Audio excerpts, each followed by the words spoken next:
ये बाइक एक टाइम पे रॉयल एनफील्ड की मेन कॉम्पिटिटर थी, पर आज हम इसको सिर्फ एक दूध वालों की बाइक के तौर से जानते हैं। अगर आप एक सच्चे बाइक लवर हैं तो आपने कभी ना कभी राजदूत के बारे में जरूर सुना होगा। 1990s के टाइम में ये बाइक भारतीय नौजवानों के दिलों की धड़कन हुआ करती थी। पॉपुलैरिटी और सेल के मामले में बुलेट को काफी पीछे छोड़ दिया था।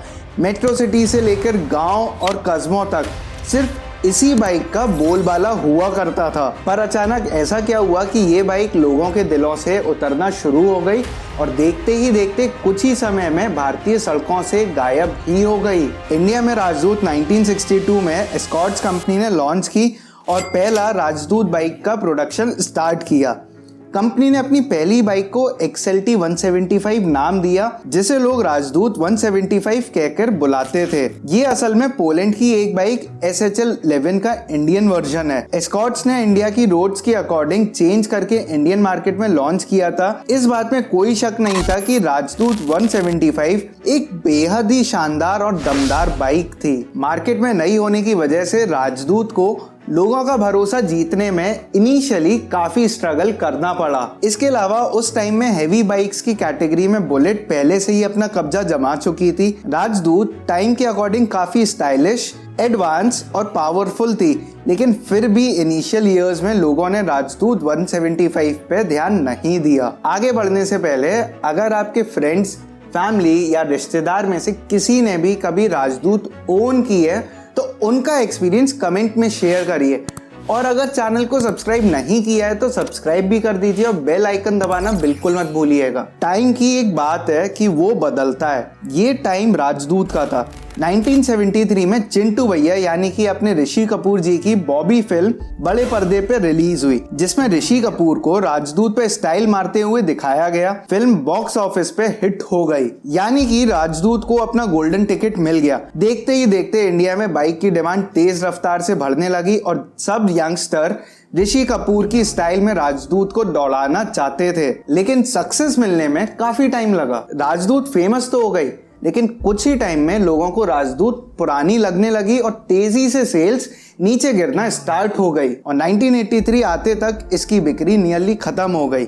इतना कि इसको ओल्ड फैशन बाइक की कैटेगरी में शामिल किया जाने लगा, जिसको देखते हुए कंपनी ने उसी साल अपना प्रोडक्शन फैसिलिटी क्लोज कर दिया। वजह क्लियर थी, लोग राजदूत 175 को ओल्ड फैशन बाइक्स की कैटेगरी में देखने लगे थे, जबकि मार्केट में कई सारी नई और स्टाइलिश बाइक्स आ चुकी थीं। इन्हीं सब चीजों को देखते हुए एस्कॉर्ट्स ने अपनी पुरानी गलतियों को सुधारा और यामाहा के साथ मिलकर अपनी नई राजदूत 350 बाइक उतार दी, जो कि यामाहा RD 350 की एग्जैक्ट कॉपी थी। 350 सीसी की दमदार इंजन वाली इस बाइक का सीधा कंपटीशन बुलेट 350 से था और इस कंपटीशन में बुलेट को धोबी पछाड़ दे दी। रीजन सिंपल था, राजदूत बुलेट के कंपैरिजन में पावरफुल, लाइट वेट, ड्यूरेबल और मजबूती के मामले में बुलेट से काफी ज्यादा आगे थी। साथ ही इस बाइक की परफॉर्मेंस और माइलेज भी बुलेट से काफी ज्यादा था। इंटरेस्टिंगली 6 स्पीड गियर के साथ आने वाली ये बाइक 0 से 100 किलोमीटर की स्पीड केवल 7 सेकंड में पकड़ लेती थी।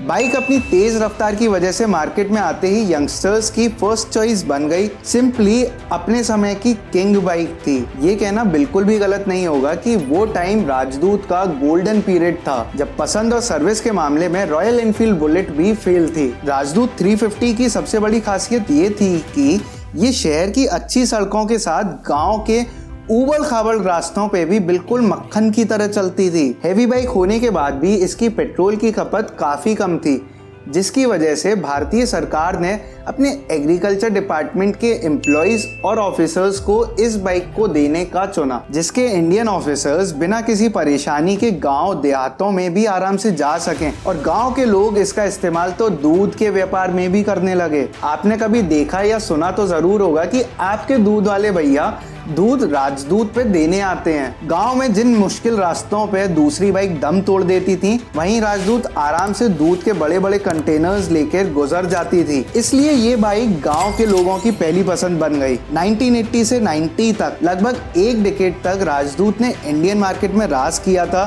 और ना जाने कितने लोगों की ये सपने की बाइक हुआ करती थी, जैसे शायद हम आज एनफील्ड बुलेट के लिए सोचते हैं। इंडियन क्रिकेट टीम के कैप्टन महेंद्र सिंह धोनी की पहली बाइक राजदूत ही थी। 1990s तक सब कुछ ठीक चलता रहा, उसके बाद वक्त फिर से बदला, हालत तेजी से बदलना शुरू हो गई। 90s की स्टार्टिंग में Yamaha RX 100, hero Honda CB 100 और सुजुकी समुराई जैसी नई टेक्नोलॉजी की बाइक्स मार्केट में आना स्टार्ट हो गई। नई टेक्नोलॉजी पे बनी ये बाइक्स काफी ज्यादा सस्ती थी, और जबकि राजदूत ने अपने पिछले 10 सालों में अपनी बाइक्स में कोई खास चेंजेस नहीं किए थे, और नई बाइक्स के सामने राजदूत पुरानी और ओल्ड फैशन नजर आने लगी। इसके अलावा राजदूत के सर्विस और मेंटेनेंस कॉस्टली पड़ने लगे, क्योंकि पार्ट्स महंगे थे और लोग इतना स्पेंड नहीं करना चाहते थे। राजदूत ने कॉम्पीट करने के लिए काफी सारे मॉडल्स लॉन्च करे, पर कोई भी कुछ खास डिमांड नहीं क्रिएट कर पाया। धीमे धीमे इसका क्रेज खत्म होने लगा, और जब सेल्स बिल्कुल ना के बराबर हो गई, तब कंपनी ने इसका प्रोडक्शन हमेशा के लिए बंद कर दिया। भले ही अब इंडियन मार्केट से राजदूत का नामो निशान मिट गया हो,